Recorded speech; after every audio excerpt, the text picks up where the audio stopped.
Շինհրապարակի վերածված այս տարածքը ժամանակին կանաչապատ էր։ Հալաբյան 13 եւ Արզումանյան 4 շենքերի բնակիչներն արդեն 1 ամսից ավել է պայքարում են իրենց միակ կանաչ տարածքը վերականգնելու համար։ Առանց հետ էլ ստեղ օդը կեղտոտ է, որովհետեւ տրանսպորտ է անցնում։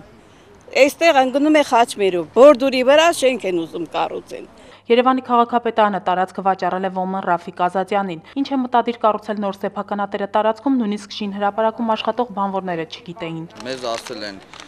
եկեք աշխատանքի, մենք եկել ենք աշխատում ենք, հիմա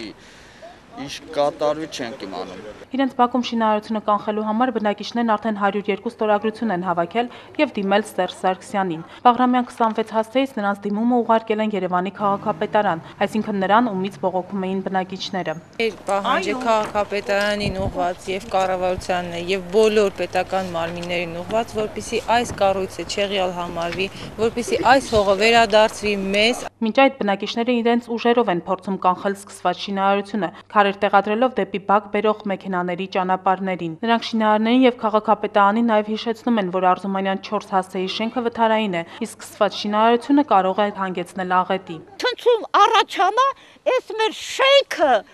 վար կգնա։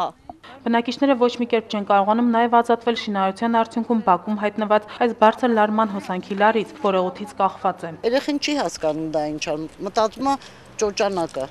որ Ռաֆիկ Ազատյանը նվիրել է իրենց։ Սուսաննա Պողոսյան, Սերգեյ Սարվազյան, IPF։